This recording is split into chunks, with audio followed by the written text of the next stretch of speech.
Chapter 8. Pakistan since 9/11. 10 years after Al-Qaeda's attack on the United States killed almost 3,000 people, the Muslim world is still paying the price. The US response has led to death and destruction on a far greater scale than anything seen in Washington and New York. The vast majority of those who have died as a result of the war on terror were innocent and had absolutely nothing to do with 9/11. Estimates for the number killed in the invasion and occupation of Iraq range from around 100,000 to over 1 million. Tens of thousands of innocent Afghan civilians have likewise lost their lives. 80% of Afghanis had not even heard of 9/11, yet they have been in the middle of death and destruction for the last 10 years. In Pakistan, the analyst Farooq Salim estimates that 33,467 Pakistanis died in terrorism-related violence between 2003 and 2010. How many more Muslims will have to pay the price? The insane war on terror has decimated two countries, Iraq and Afghanistan, and brought a third one, Pakistan, almost to the verge of collapse. The three countries, despite all the US aid pumped into them, were all in Foreign Policy magazine's list of top 10 failed states for 2010. Nor has the war on terror done the United States public any favors. Apart from actually making them less safe by increasing extremists' antagonism towards America, it has helped contribute to their economic downturn. Joseph A. Stiglitz and Linda J. Bilmes in 2008 put the total cost to the United States of the Iraq War alone at $3 trillion, although by 2010 they were saying this had proved to be conservative. The campaign against terrorism has also done tremendous damage to the reputation of the world's only superpower. A measure of a country's civilization is how it responds to pressure. When tested, the United States failed to rise to the occasion, trampling on its own principles and standards that had once inspired generations across the world, who saw in US history an example of the triumph of freedom and equality over colonial rule. I, like many in the developing world, grew up impressed by the United States and its ideals of democracy and human rights. Yet we saw them all violated in the name of the war on terror. For me, the high point of US moral authority was after the Second World War, when the Nazis, who were responsible for the deaths of over 30 million, were given a fair trial. Churchill wanted them summarily executed, but Roosevelt insisted on a trial. In the words of Justice Robert Jackson, the chief United States prosecutor at the Nuremberg trials, if certain acts of violation of treaties are crimes, they are crimes whether the United States does them or whether Germany does them, and we are not prepared to lay down a rule of criminal conduct against others which we would not be willing to have invoked against us. This was a show of clemency and moral universalism not accorded Muslims since 9/11's. Trying terrorism suspects like conventional criminals, rather than classifying them as enemy combatants, and throwing them in Guantanamo, would have given the United States a moral authority that would have helped win hearts and minds in the Muslim world at this vital juncture in history. Instead, the wars in Iraq and Afghanistan, the drone attacks in Pakistan's northwest, Abu Ghraib prison, Guantanamo Bay, extraordinary rendition, the use of torture, as well as terms like enemy non-combatants and collateral damage, have blackened America's name. Muslims were appalled by the hypocrisy and dishonesty when America attempted to hide its imperialist designs on Iraq behind the smokescreen of allegations of weapons of mass destruction and a spurious link between Saddam Hussein's government and Al-Qaeda. Saddam's secular Iraq had nothing to do with Osama bin Laden and his fundamentalist version of Islam. Besides, the United States had previously backed Saddam in the Iran-Iraq war.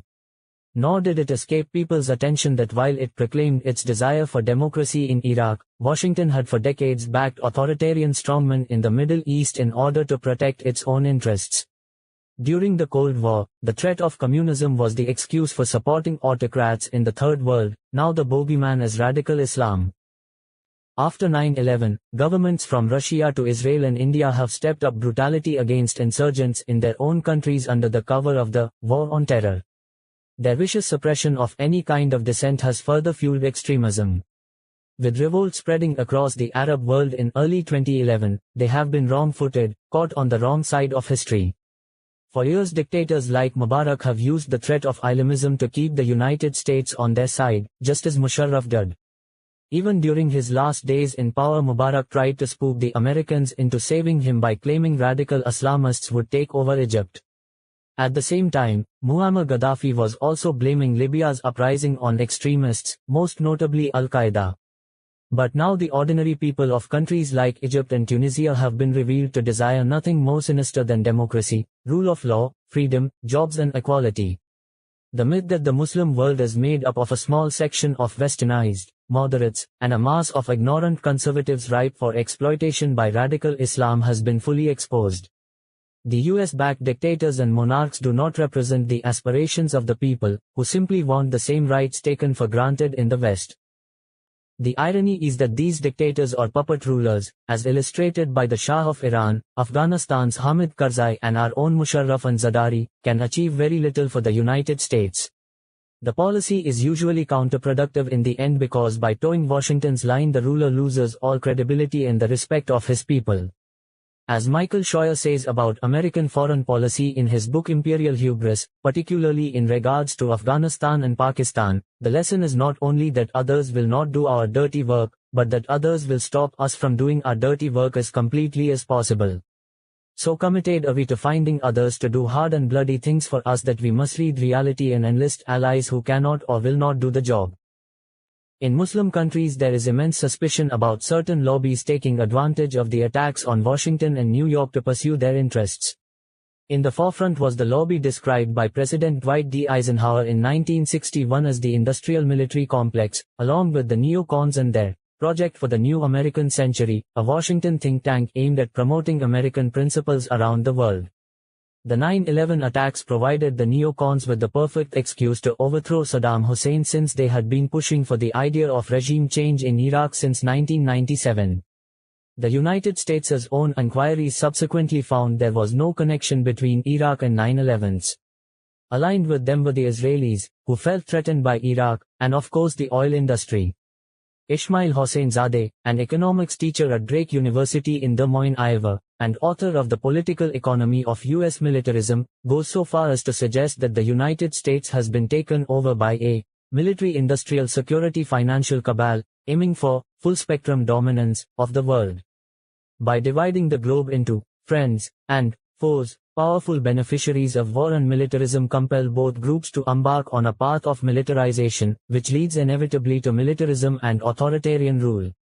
The war profiteers behind this U.S. militarization of the world, apart from draining national resources and adding to national debt in the various countries affected, also stoke fear and suspicion amongst different peoples and therefore provoke more conflicts. Much of Washington's reaction to 9/11, however, has been self-defeating and it has made many mistakes. A major one was failing to distinguish between the Taliban, a medieval militia focused on domestic power, and Al-Qaeda, an international organization aiming to attack American interests across the globe. The Taliban were part of the Mujahideen forces that fought the Soviets. They only took power because of the failure of the post-Soviet governments to impose law and order and start rehabilitating the devastated country. Mullah Zif, the former Taliban ambassador to Pakistan, describes in his book Living with the Taliban the chaotic conditions that prevailed when the warlords ran Afghanistan. It was those conditions that led to the Taliban taking over. In over 1,400 years of Islamic history, it was the only time there had been any Taliban-type theocracy. Zif says that Taliban leader Mullah Omar asked him for help as they had no idea how to run a state. These were boys who'd grown up in war, they'd known nothing else for 16 years. Afghanistan had descended into chaos, with Mujahideen leaders carving out their own territories. Zif was asked to take on different ministries because they could hardly find any educated Taliban who knew anything about statecraft.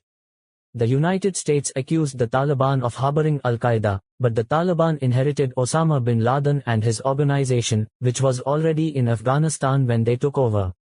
Furthermore, several times the Taliban offered the Americans compromises that they declined.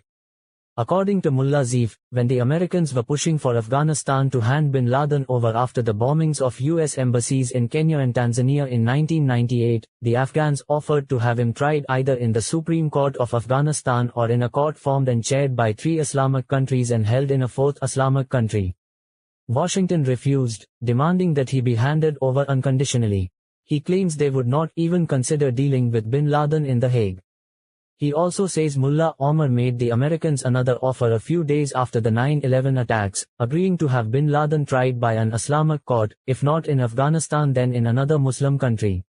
The Taliban leader stressed the need for the United States to produce evidence of his involvement in the attacks, as for any trial. To me this seems like a perfectly reasonable condition. When the Russians tried to extradite Chechen rebel commander Akhmad Zakayev from the UK on terrorism charges in 2003, London insisted that Moscow prove their case in a court of law. A British court then rejected the request because of lack of evidence. Bush was determined to invade Afghanistan, though, and war, instead of being a last resort, became the first option after 9/11s. Right from the start, Washington showed it was not prepared to use due process in dealing with whoever it considered as terrorists. Thus disregard for various international conventions meant the United States failed to mobilize support from the Muslim world, which would have been more than willing to help bring all those involved in the 9/11 attacks to justice.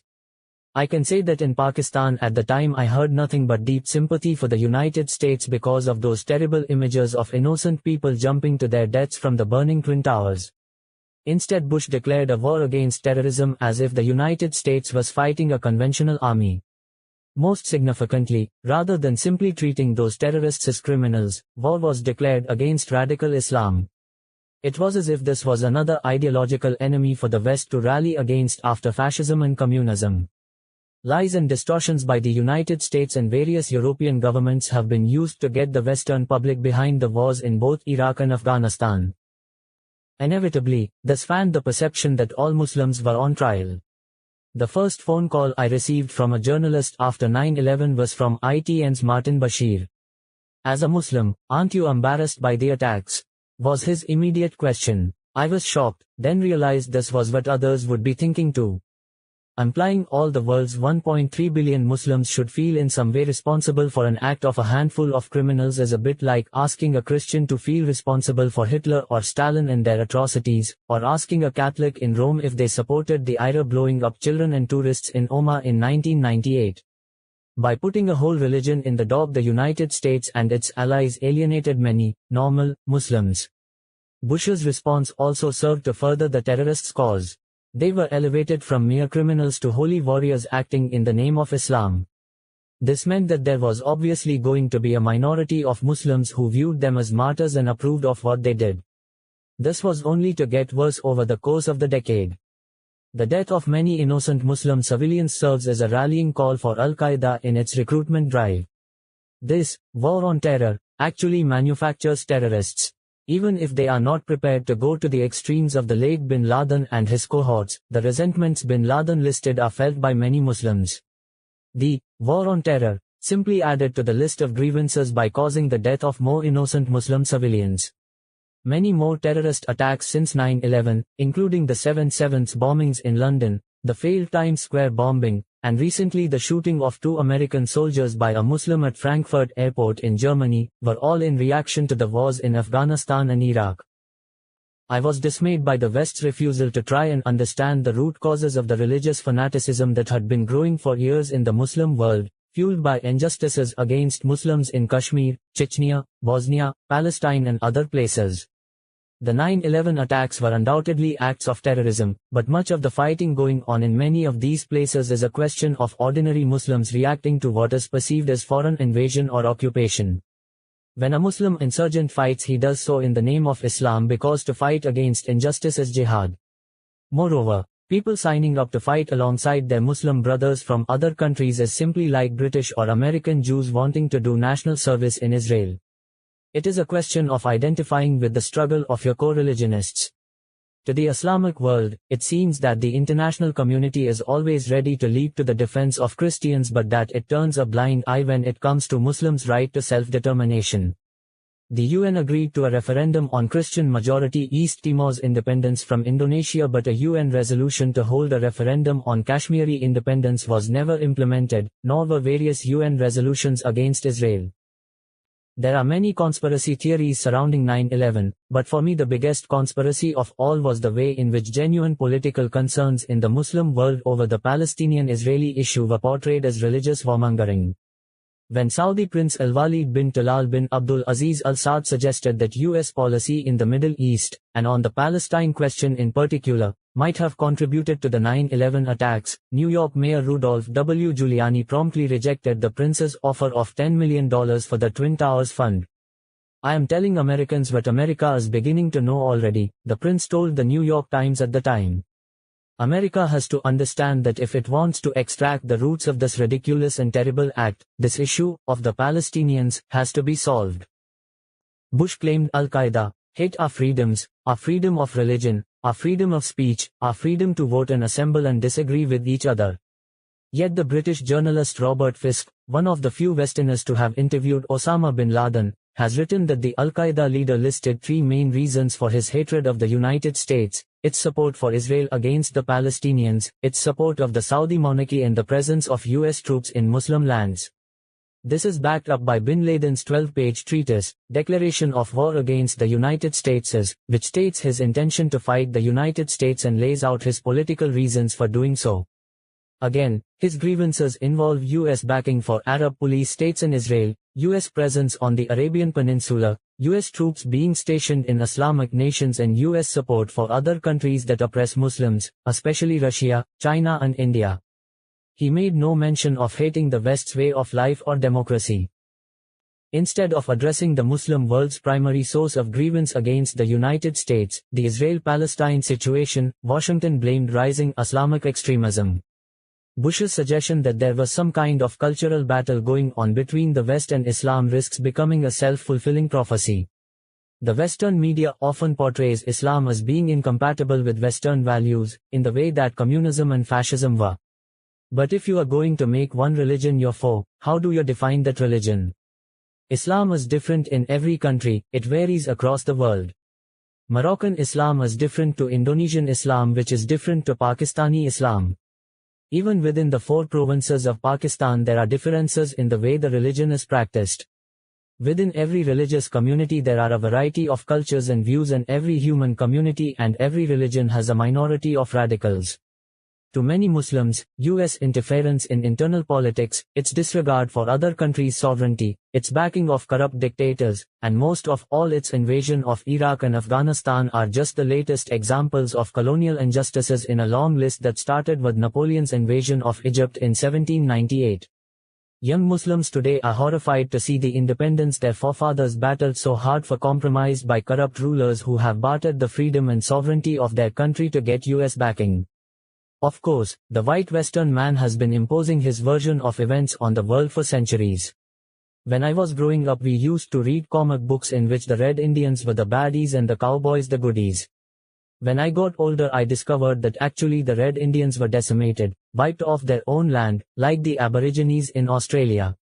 Then we had decades of governments, and with them popular culture, invoking fear over the threat of communism. Now when I watch films with my sons, the baddies are often Muslims. I expected a backlash after 9/11, but had not anticipated its ferocity. The campaign to instill fear amongst Western populations about the threat from what has at times been hysterically referred to as Islamofascism has given way to rising Islamophobia. The ascent of right-wing, anti-immigration parties in Europe, the misleading and sometimes downright sensationalist reporting against Muslims in the right-wing Western media, France's ban on the burqa, Switzerland's ban on minarets and the furore over the Muslim community center near New York's Ground Zero have helped the radicals' cause and alienated ordinary Muslims. Bush's attitude of, "you are either with us or against us" has hardened attitudes towards the United States, and by extension the West. Bush and Blair claimed this was a war against radical Islam, but how was the man in the street, in the West, going to differentiate between a moderate and a radical Muslim? I saw these developments from both sides, as I was in the unique position of knowing how the people in the West viewed this whole war on terror, and, at the same time, as a politician in Pakistan I saw how the man in the Pakistani street perceived this as a war against Islam. And I watched helplessly as ignorance played a big part in this war on terror, exacerbating the divide with the Muslim world. Yet while the war on terror perpetrated the myths equating Islam with radicalism and violence, a Gallup survey published in 2008 revealed that the vast majority of Muslims worldwide condemned the 9/11 attacks. It seemed that actually most of them aspired to the West standards on freedom of speech and politics, fair judicial systems and democracy. Like most non-Muslims, their priorities and dreams involved better jobs and security, not holy war or bloodshed. The survey's findings are clearly borne out by the 2011 uprisings in the Middle East. According to the poll, only 7% of respondents around the world thought that the 9/11 attacks were completely justified and viewed the United States unfavorably. But they were motivated more by fears of US occupation and domination, rather than cultural differences. What most Muslims surveyed and most admired about the West was its technology and its democracy, the same two answers given by Americans when asked the same question. Furthermore, research by University of Chicago political scientist Robert Pape dispels many of the misconceptions surrounding suicide bombing and Islamic fundamentalism. After studying every suicide terrorist attack in the world from 1980 till 2003, he concluded that the world's leading practitioners of suicide terrorism are Sri Lanka's Tamil Tigers, a secular, Marxist-Leninist group of Hindu background. He also found that 95% of suicide terrorist attacks are part of coherent campaigns organized by large militant organizations and have secular and political rather than religious goals. They are in response to military occupation of territory considered by the terrorists to be their homeland. It's also worth noting that the study revealed suicide bombers are often well-educated, middle-class and politically motivated, not the poor and uneducated or religious fanatics which our dollar-addicted ruling elite would have the West believe. Terrorism has nothing to do with Islam, and everything to do with politics. But many Muslim leaders, eager to ingratiate themselves with the United States, had neither the guts, nor frankly the understanding, to explain this to the West. So instead of underlining the urgency of dealing with the reasons behind the jihadist rage, the vast majority of Muslim leaders, petrified of US power and desperate for its support, all presented themselves as moderate Muslims and staunch allies against extremism. I blame the westernized elite of the Muslim world too. They also hid behind moderate Islam, perpetuating the idea that an ideology, not political injustice, lay behind terrorism. This idea that one has to distinguish between a moderate and a radical Muslim is extremely dangerous. The 9/11 attackers did not look or behave like bearded fundamentalists, nor did Faisal Shahzad, the Pakistan-born US citizen convicted of an attempted car bomb attack in New York's Times Square in 2010. The collective failure of the Muslim world's elite to fight back was a sorry indictment of our intellectual firepower. Anyone who tried to point out the causes behind terrorism or suggest political rather than military solutions was ridiculed or labeled a sympathizer, and often reference to Chamberlain's appeasement of Hitler was made. All debate was stifled. This was reminiscent of the kind of propaganda used by Joseph Goebbels, the Nazis' minister of propaganda, who manipulated the masses by scaring them with potential threats, and if anybody objected, accusing them of being unpatriotic, even treasonous. Meanwhile, Western intellectuals just did not have the knowledge of Islam to counter the rising tide of Islamophobia. Our best defense came from the left-wing media in the UK, such as The Guardian and The Independent. Unlike real liberals such as the British Pakistani journalist Tariq Ali, the left-wing media and intelligentsia in Pakistan failed to take a stand against the many human rights abuses of the war on terror. The main reason behind this was that they genuinely believed there was a threat of Talibanization of Pakistan, and they felt this perceived threat was greater than the human rights abuses caused by the drone attacks and operations by Pakistani forces in the tribal areas. Journalists and columnists who had previously presented themselves as anti-imperialist liberals suddenly backed our surrender to the US, war on terror, and their silence on the threat to Pakistani sovereignty and to their countrymen being bombarded was deafening. Most shockingly, some of those who call themselves liberals have backed the bombing of villages, whether by drones, the Pakistan Air Force helicopter gunships or artillery, and have accepted the deaths of innocent civilians, women and children, as collateral damage. The NGOs did nothing, as most were funded by Western donors, and the mainstream parties were likewise silent because they were so scared of losing Washington's backing. That left only my party and the religious parties to take a stand. Much of my politics since 9/11 has been based around opposing corruption and Washington's war on terror, and highlighting the many devastating and long-term consequences both have had for Pakistan and for the West. Because of this, I have been accused by the so-called liberals in Pakistan's English-language press of being a right-wing hardliner and even pro-Taliban. I always maintained there was never going to be a military solution, either in Afghanistan or in Pakistan's tribal areas. In fact, the war has led to a growing radicalization of our society and the creation of terrorists. According to the WikiLeaks cables released in 2010, the former US ambassador to Pakistan, Annie Patterson, also considered the drone attacks and military operations counterproductive. For someone who grew up being told by my parents how lucky I was to live in an independent country after centuries of colonial rule, I found Musharraf and Zardari's total subjugation of Pakistan's sovereignty to the US as the ultimate humiliation.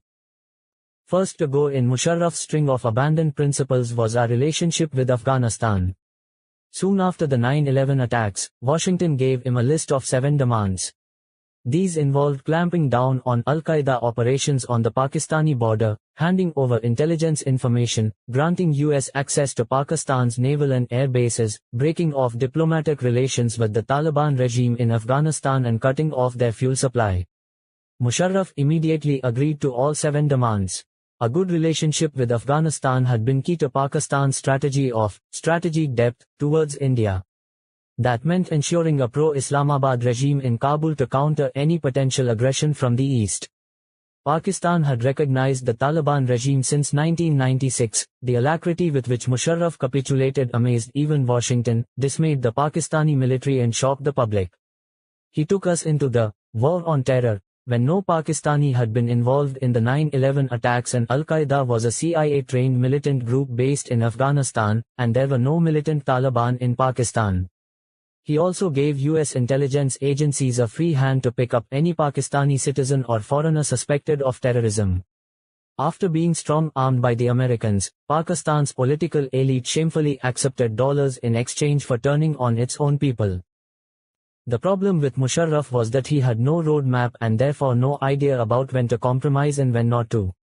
There was no parliament or cabinet for important decisions to be debated, and therefore they were made out of short-term expediency and opportunism. Of course he should have offered to help the United States apprehend the perpetrators of the 9/11 attacks. After all, he was in a prime position to explain to the Americans the best way of dealing with Al-Qaeda. But as the leader of Pakistan he should also have made sure that Pakistanis' interests were protected. He tried to rally public opinion behind him by using exactly the same weapon that Bush and Blair used to galvanize their public fear. He maintained that cooperation with Washington was vital for safeguarding Pakistan's nuclear assets and its policy on Kashmir. In an all-party conference not long after 9/11 he told us that the United States was like a wounded bear, lashing out all over the place.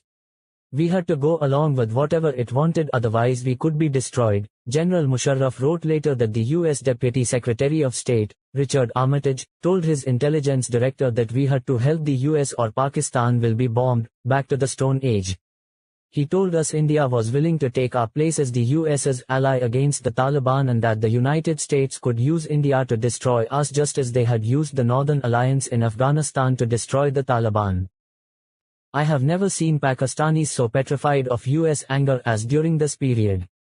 This is a typical example of how fear can be used as a weapon by the ruling elite to make the people fall in line. At the same time, it shows that policies based on fear always end up in disaster. A decade later, Pakistan would realize the full impact of these fear-based policies, when its very existence would be at stake. Yet by continually capitulating to Washington's demands, Pakistan is in a worse situation than it was before 9/11. Contrary to Musharraf's line that Pakistan had to stand alongside Bush in the campaign against terrorism or India's hand would be strengthened, the invasion of Afghanistan succeeded in replacing a pro-Islamabad regime with a pro-New Delhi government in Kabul. Pakistan's main geopolitical concern has always been, and still is, India. It now feels encircled, with India building up its influence across Afghanistan in the form of aid, consulates, trade and even the soft power of Indian culture through television and films. Nor have our efforts given us any kind of special status in Washington. Despite all our sacrifices, if any attack was to take place against the United States by a person with any links to Pakistan, we could still be bombed by our so-called allies. According to the eminent journalist Bob Woodward in his book Obama's Wars, if Faisal Shahzad's attempt to detonate a bomb in New York had succeeded, the United States would have bombed up to 150 known terrorist safe havens in Pakistan. Meanwhile, as has been made evident in the material made available by WikiLeaks, the US Embassy in Pakistan operates more or less like the Viceroy's office in the days of the British Raj. And it would brook no criticism. While the Pakistan government was treated as an ally, the people of Pakistan were treated as potential enemies. There were so many examples of Pakistanis being maltreated in Europe and the US. In Macedonia, 6 Pakistanis were shot dead as terrorists, only later did it emerge that they were businessmen. In Greece, 5 Pakistani businessmen were jailed, interrogated and tortured, only they were innocent. In Britain, there were many cases of Pakistanis being picked up by the security services. The worst case was one where 7 Pakistani students were suspected of terrorism and locked up for 6 months in high-security jails before being found innocent and then deported. 2 of them came to see me at my office in Islamabad. They were boys from ordinary families, whose parents had sacrificed so much to send them to England for their education, and here they were deported when it was clear they were innocent and had their careers ruined. I met a couple of Pakistanis on a plane who told me horrendous tales of their being picked up in the US, maltreated in jail and then deported. Because of my frequent and vocal objections to the war on terror, many of its victims have come to me for help over the years. Following 9/11, non-Pakistani Muslims, particularly Arabs, were very vulnerable in Pakistan. The disgraceful way Muslim foreigners were treated during this period is a shameful part of our history. They all became potential terrorists and many were denied any opportunity to prove their innocence. People were picked up and just disappeared. Some were killed without any independent investigation into whether they were guilty or not. This is where, in seeking to protect its own against terrorism, Washington contributed to the abuse of human rights in other countries.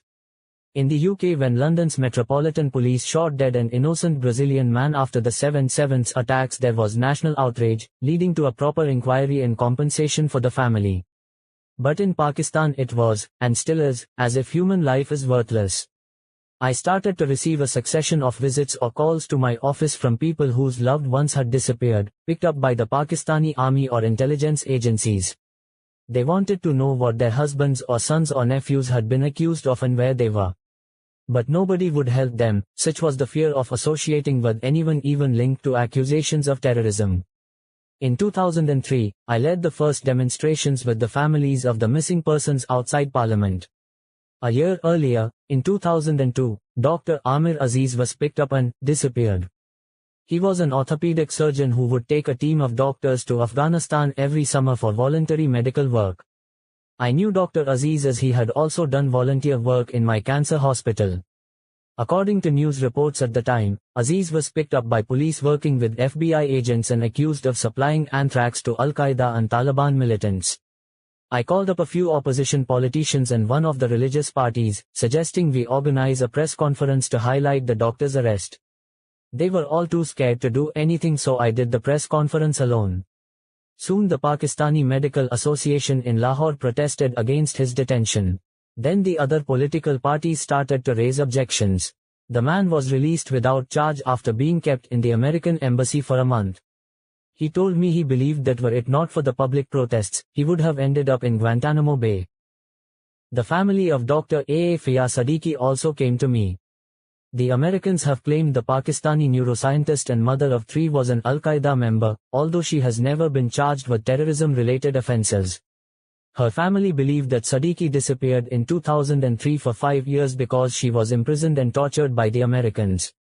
Washington denies this. However, an audio tape released by Siddiqui's lawyers in February 2011 appeared to back up the family's story, containing an apparent confirmation by a man named Imran Khan, identified as a senior Pakistani counterterrorism official, that the Pakistani police arrested her in 2003 and handed her over to the AC. British journalist Yvonne Ridley believes Siddiqui was the mysterious prisoner 650, the woman whose screams and crying tormented her fellow prisoners at Bagram Air Base in Afghanistan.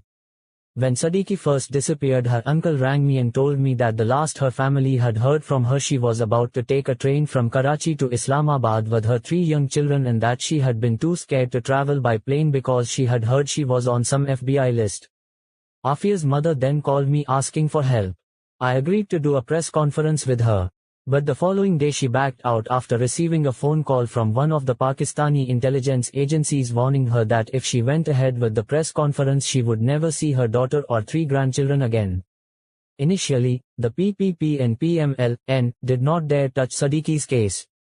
Many Western-financed NGOs swallowed their supposed concern for human rights and also steered clear of it. In 2008 I agreed to hold a press conference with Yvonne Ridley in Islamabad calling for Siddiqui's release. While previously the press had avoided the story, now it got extensive coverage. Siddiqui was to become a national cause célèbre. Soon after the press conference, she was apparently arrested by the Americans in Afghanistan. They claimed that while in custody she grabbed a gun and fired on US Army officers and FBI agents, without hitting any of them. She was whisked to New York, charged with attempted murder and in 2010 handed down an 86-year jail term. Siddiqui's conviction had an inflammatory reaction over US double standards and set off rallies in the streets of Pakistani cities. US soldiers implicated in the deaths of innocent civilians in Iraq and Afghanistan are unlikely to ever receive such a sentence, and when CIA operative Raymond Davis cold-bloodedly murdered 2 teenagers he was whisked out of Pakistan by the US in early 2011. In 2008, a member of my party from Waziristan who lived in Karachi, Jahanzeb Burki, suddenly disappeared. He had been picked up by soldiers of the Frontier Force and taken to the Bala Hisar Fort in Peshawar. My party staged demonstrations in Karachi, and I spoke to the senior police official, demanding to know what had happened to him. He was released a few days later, and told me he'd been interrogated not just by officers of the Frontier Force but also by some Americans. They wanted to know why he had given 500,000 rupees to the Taliban when he was visiting his home in Waziristan. Jahanzeb admitted to giving the Taliban the money, but added, "Would you have saved me if I'd refused the Taliban?" According to him, others in his situation had not been that lucky. Had there not been demonstrations for him in Karachi, this could have been a death sentence. Jahanzeb's story typifies what is happening in the tribal areas, squeezed between the Taliban on one side and the security forces on the other. As there is no law there, summary executions on both sides take place all the time. One of the most shameful events in our history took place in Quetta only this year, 2011. 5 unarmed Chechens, 3 women and 2 men, were gunned down at a security checkpoint by the police.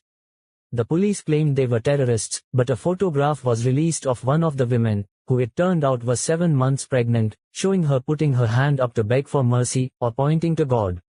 I found that so awful.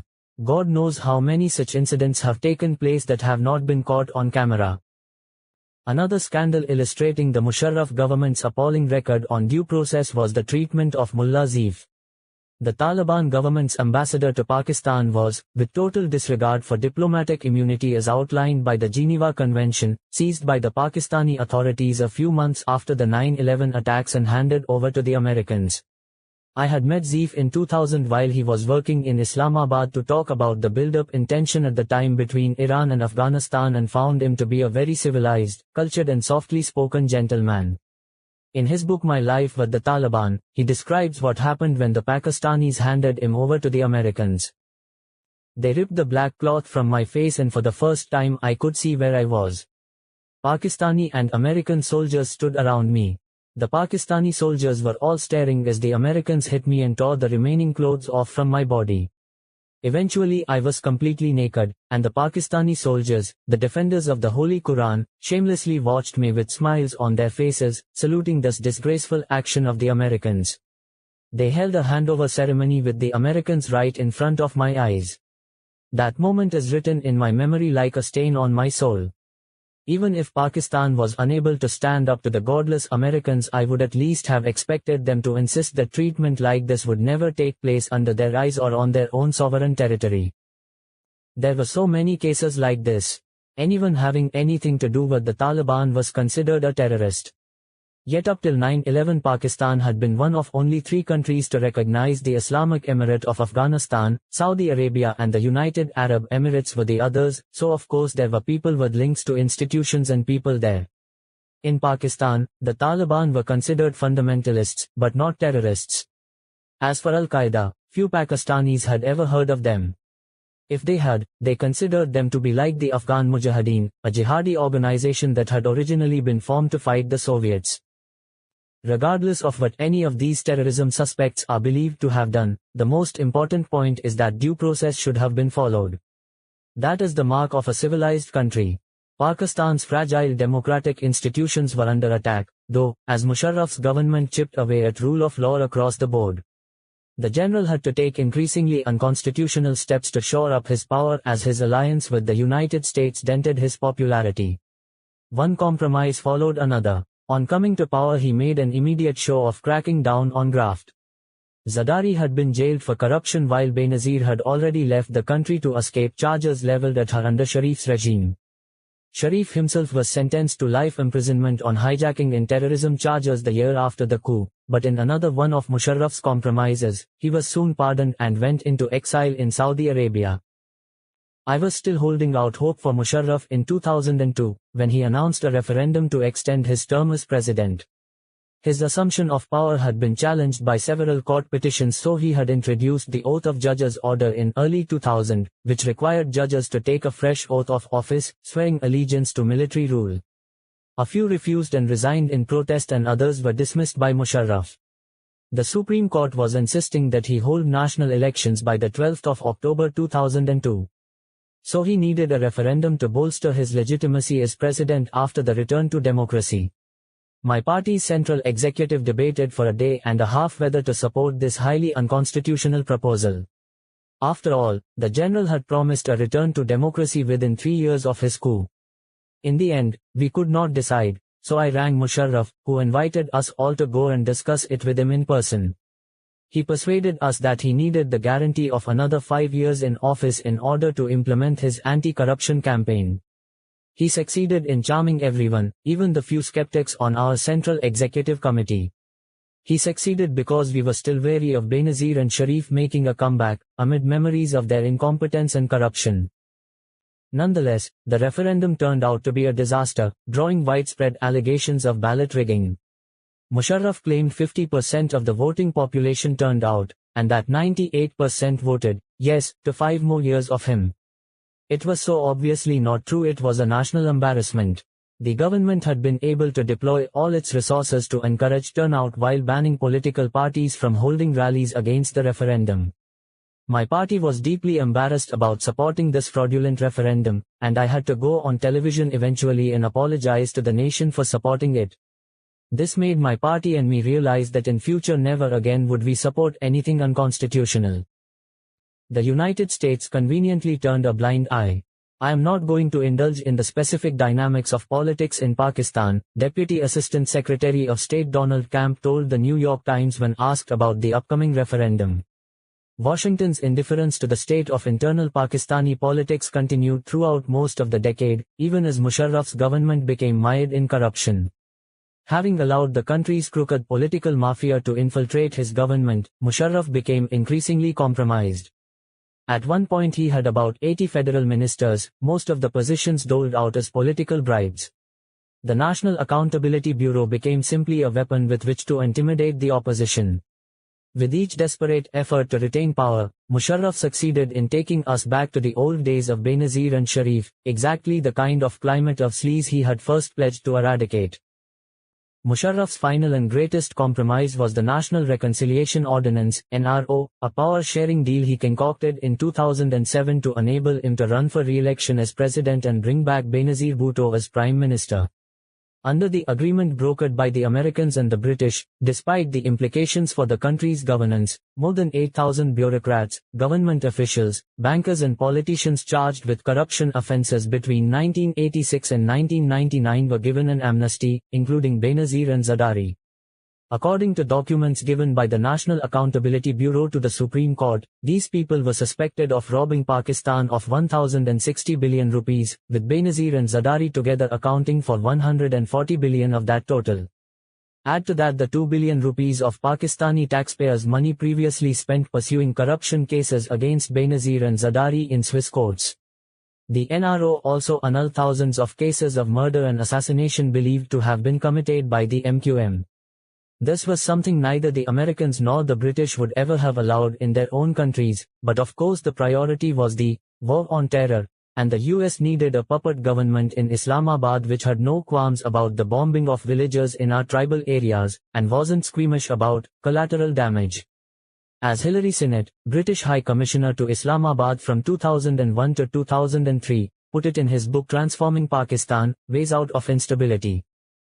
The dilemma for the Bush administration was that it judged that, despite his double-dealing over militant groups, Musharraf's leadership was needed to help in the fight against terrorism.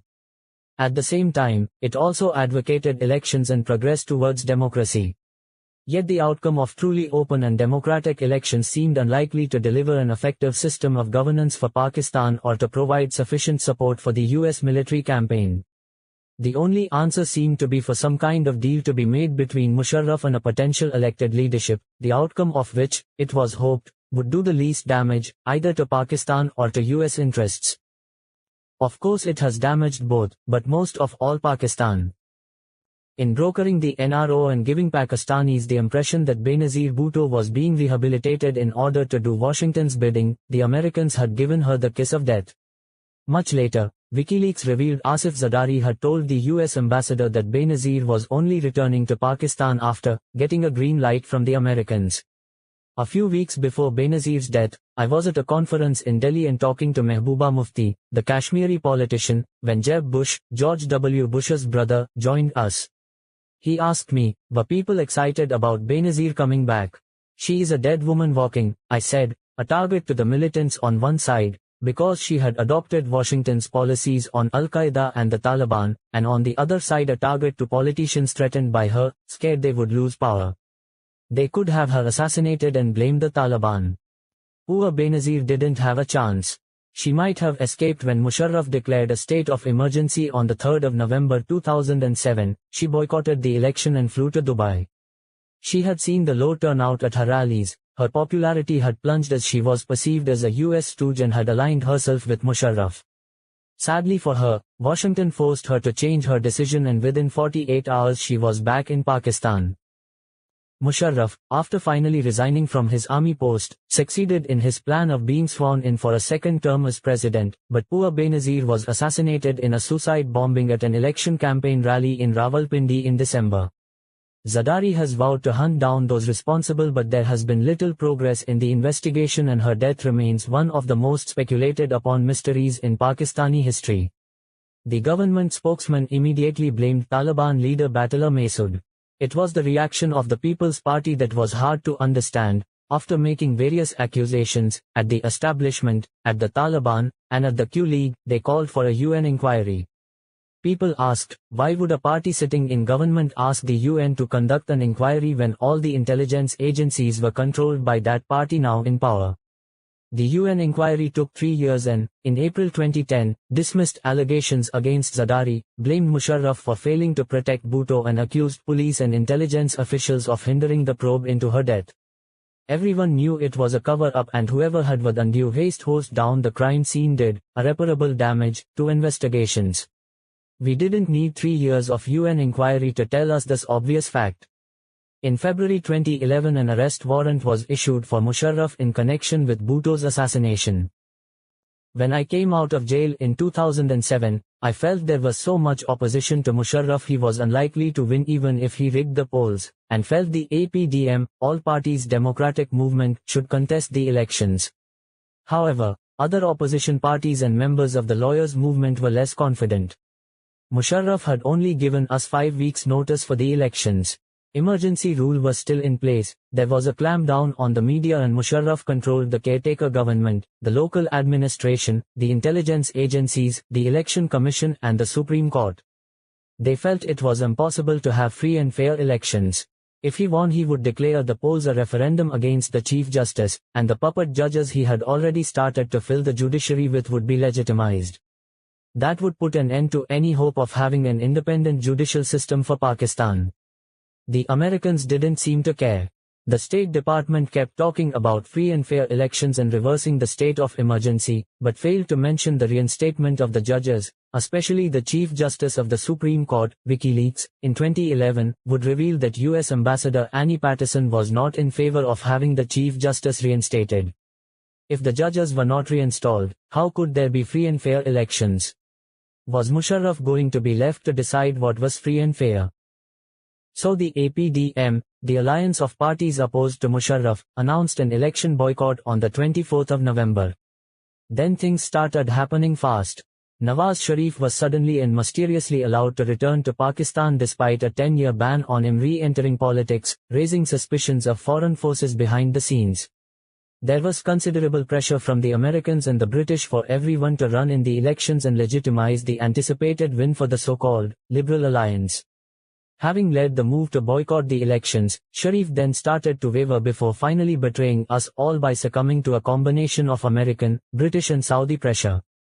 I remember him disappearing for about 40 minutes during an APDM meeting to take a phone call from then British Foreign Secretary David Miliband.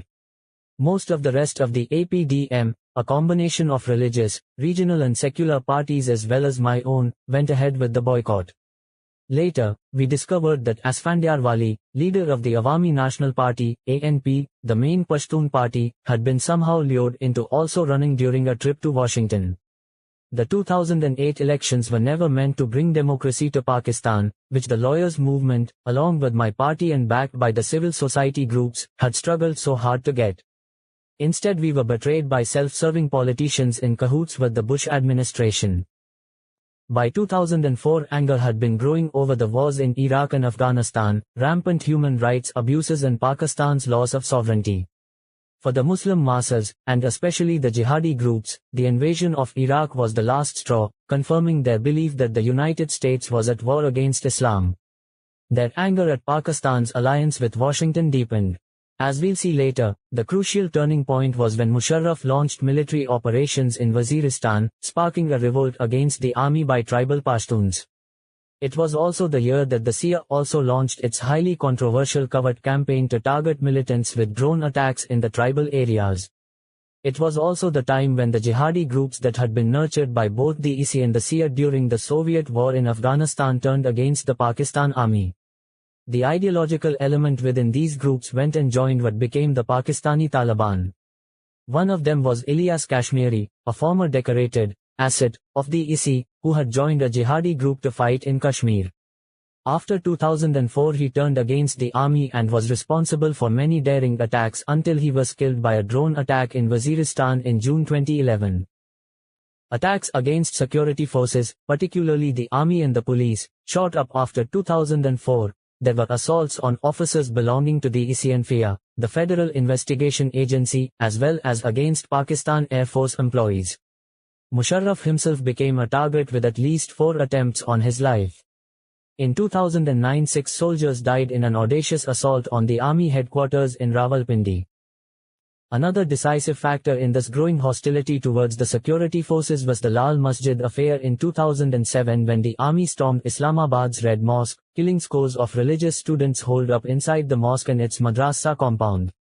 For several months beforehand tension had been rising between the mosque students and the authorities, but Musharraf failed to take any effective action over what should have been simply a police matter. The mosque students were fundamentalists, not terrorists, and should just have been punished for the specific crimes they had committed. They were stoking opposition to him and making vigilante-style attempts to curb what they saw as immoral activities in Islamabad, threatening DVD shops and even kidnapping some Chinese women alleged to be working as prostitutes. They were infuriated by Musharraf's campaign of reform for madrasas, his demolition of mosques built illegally on state ground and his attempts to impose westernization as part of his so-called enlightened moderation. In their eyes, he was a Western stooge out to destroy true Islam. This is an example of how Western puppets actually fuel extremism in the Muslim world. Musharraf came under increasing pressure from the westernized elite to crack down on them. His popularity, already on the wane since 2004, had taken a further hit with the lawyers' movement that year. Seeing an opportunity to prove himself to his Western backers too, Musharraf took a typically heavy-handed approach. He could have turned off the utility supplies and waited for the students to cave in. It was summer and they would not have lasted long without water and electricity. Instead he sent in the army, despite the fact that there were also women and children within the complex. There are various versions of what exactly happened. A delegation of religious leaders had tried to negotiate a peaceful solution and, according to the newspapers, the students had been prepared to surrender if certain conditions were met. One of the two Ghazi brothers who ran the mosque told the media before the army launched its final full-scale assault that there were only 14 guns in the mosque complex at the time. Chaudhry Shujaat, head of the PML-Q party, was the last to go inside the Red Mosque before the operation started. According to him, he had managed to work out a deal with those left inside the mosque, which meant they would lay down their arms and come out. When he found out that Musharraf refused to accept any compromise, he was appalled and called Prime Minister Shaukat Aziz, only to find he was out eating ice cream with his family. Even now Chaudhry becomes emotional, because he can still see the faces of the students who were incinerated inside. Nobody really knows how many died in the carnage that followed. The government claimed at least 100 militants and students were killed, but Qazi Hussain Ahmad, leader of the religious party Jamaat-e-Islami, has put the number at over 700. There has never been an investigation. The site was sealed up and the bodies removed, to be thrown in an unmarked grave. This whole debacle coincided with the APDM's first conference, which took place in London, conveniently wiping the massacre off the news. However, Musharraf's zeal was counterproductive. First of all, the Lal Masjid assault turned the Pakistani masses against him. They saw it as an issue of class rather than religion. They felt that the authorities dealt with the matter so violently because the madrasa students were from poor families, and that therefore they could get away with it. Had the students come from English medium schools, would they have been treated like that? One of the biggest reasons Musharraf was to do so badly in the 2008 elections was resentment over Lal Masjid. Even one of his strongest candidates, Sheikh Rashid, afterwards blamed the affair for his own defeat. It also had tremendous repercussions for national security. Many of the mosque students were from Khyber Pakhtunkhwa's Swat area, and militants there launched a campaign of retribution, attacking convoys and police stations and setting off bombs throughout the valley. Lal Masjid basically created the Swat Taliban, as it threw up Maulana Fazlullah, who became known as the Radio Mullah. More on him later. Musharraf was just as heavy-handed in his dealings with an insurgency in the province of Baluchistan. Since Pakistan's creation, the Baluchis have waged a succession of revolts to demand greater autonomy and a greater share of the profits from the province's rich supply of natural resources. Almost half Baluchistan's 5 million people live below the poverty line. When insurgents escalated their attacks on the army in 2005, Musharraf retaliated with a major offensive. The killing of the 79-year-old rebel tribal leader Nawab Akbar Khan Bugti provoked violent unrest in Baluchistan. It cemented Baluchi hatred of the army and turned what had been a rights movement into an armed struggle for liberation from Pakistan. This gave India the opportunity to exploit the situation, just as Pakistan had exploited the grievances of the people of Kashmir after the rigged elections in the valley by the Indian government in 1989.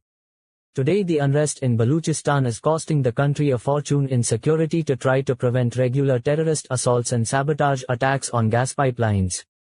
Non-Baluchi settlers, particularly professionals like teachers and doctors, are being assassinated and hounded out of the province.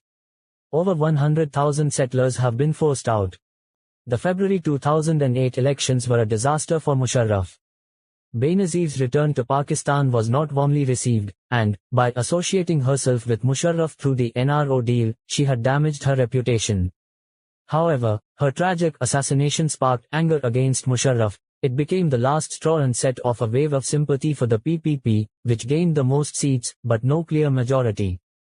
Sharif's PMLN did surprisingly well given their lack of preparation, cashing in on the popularity of the lawyers' movement. The two main opposition parties formed a coalition. It was the first time in our history that a pro-establishment party had lost the polls. Musharraf had made many mistakes in the run-up to the elections, mistakes that were both military and cultural. His campaign of enlightened moderation helped further alienate sections of Pakistani society, making them more likely to sympathize with extremists. According to an article he wrote for the Washington Post in 2004, this two-pronged strategy of his urged the Muslim world to shun militancy and extremism and adopt the path of socio-economic uplift, while calling for the West, and the United States in particular, to seek to resolve all political disputes with justice and to aid in the socio-economic betterment of the deprived Muslim world. What this probably would have meant was Muslims giving up their armed struggles against what they perceived to be foreign occupation, without any guarantee that the West would resolve conflicts in places like Palestine, Kashmir and Chechnya, or withdraw from Iraq and Afghanistan. Musharraf modeled himself on two other military men, Iran's Reza Shah and Turkey's Mustafa Kemal Ataturk. They too believed that by imposing the outward manifestations of westernization they could catapult their countries forward by decades. For Musharraf, westernization was modernization, but he used westernization selectively.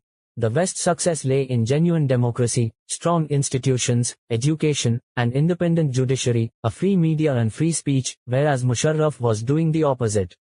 This is the solution for the Muslim world, a genuine democracy, freedom of speech that allows open debate, and evolution of our culture, and above all rule of law.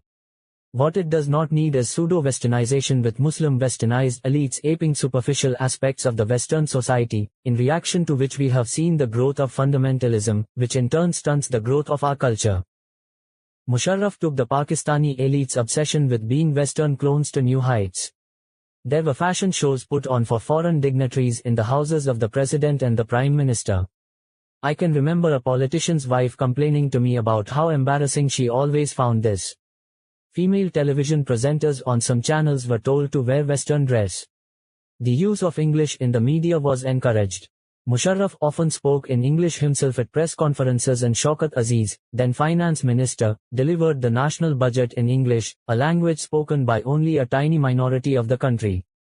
On TV, programs like the Pakistani version of Blind Date started appearing. In the past they would never have been seen on our screens due to the sensitivities of the culture of the masses.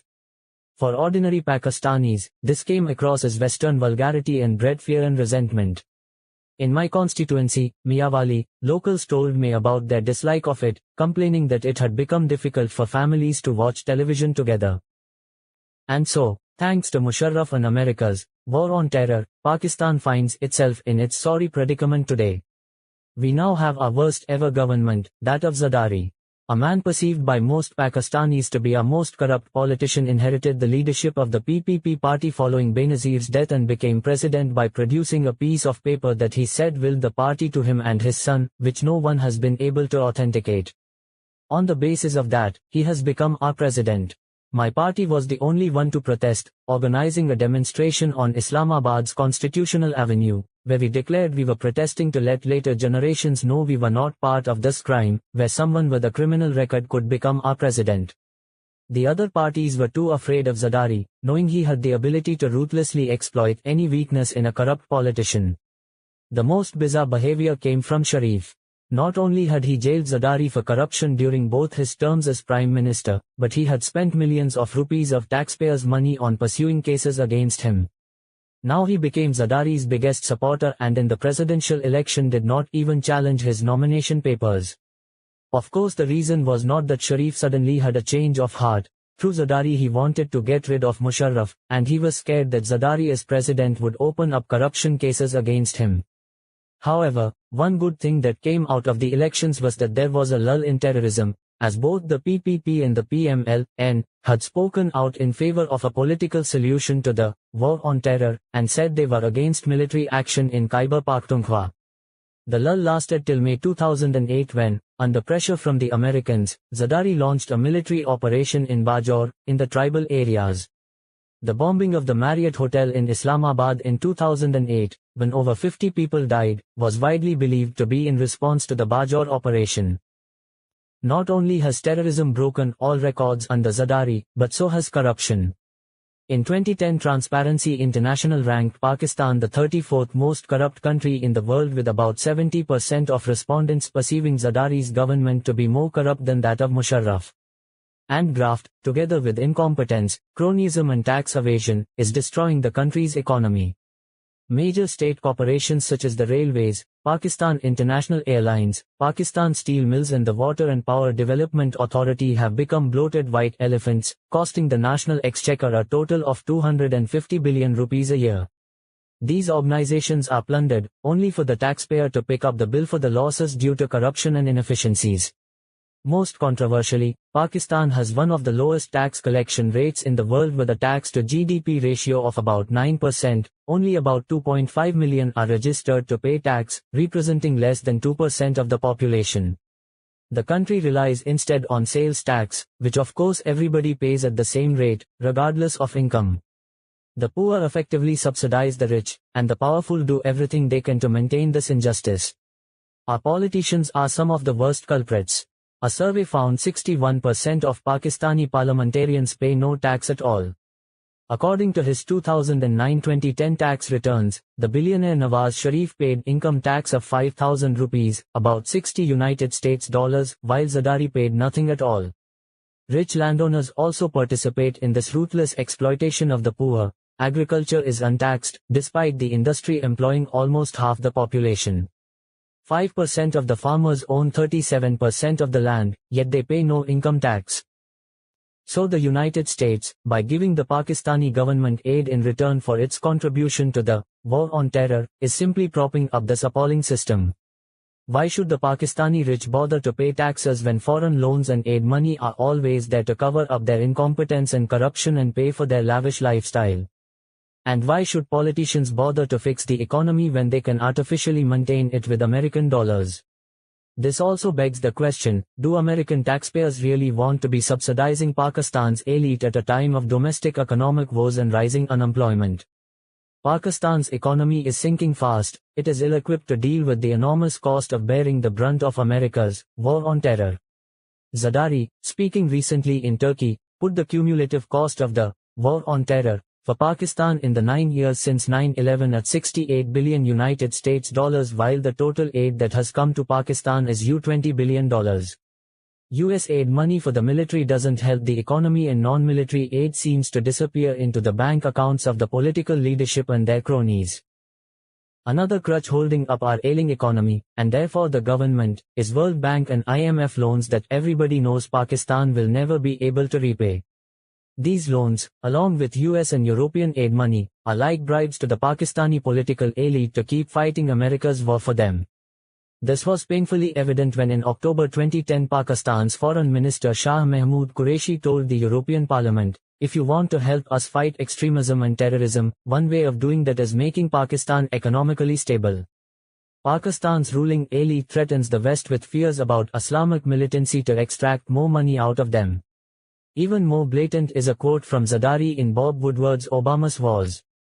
He told the Americans, "You know this country is awash with anti-Americanism, and they are going to hate me for being an American stooge.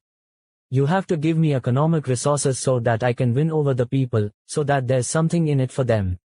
Meanwhile, the inefficiencies and distortions in the economy mean higher prices for ordinary people, who are already struggling under unprecedented inflation.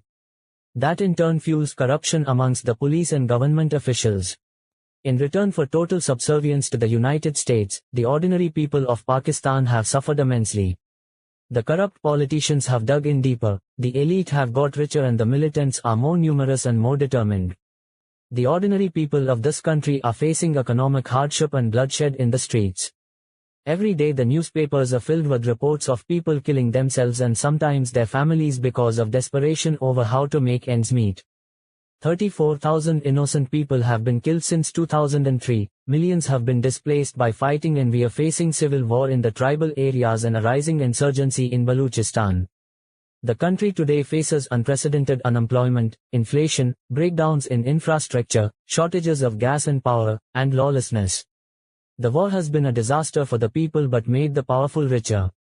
Our capital is like a city under siege, its people subject to routine security checks as if every Pakistani is a potential terrorist, a situation the police often make use of to extract bribes. Capital is pouring out of the country. A fortune is spent on the security of politicians, to the detriment of the rest of the population. In Punjab, almost half of a 900-strong elite police force is deployed to protect the Sharif family, while 64% of all police in the capital are on VIP duty. Cleverly, Zardari has made sure to co-opt the opposition by giving the main parties a stake to uphold this corrupt system. The PPP controls the centre and Sindh. Sharif, meant to be the main opposition leader, had his party in a shaky alliance with the PPP in the Punjab until recently. The MQM has Karachi, and the ANP, Awami National Party, has Khyber Pakhtunkhwa.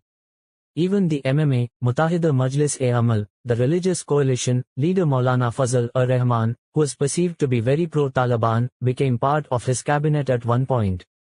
As a result of the NRO, men with criminal records are occupying key ministries in the government and corruption has turned into plunder. With so many vested interests keen to maintain the status quo, how are we to transform our country?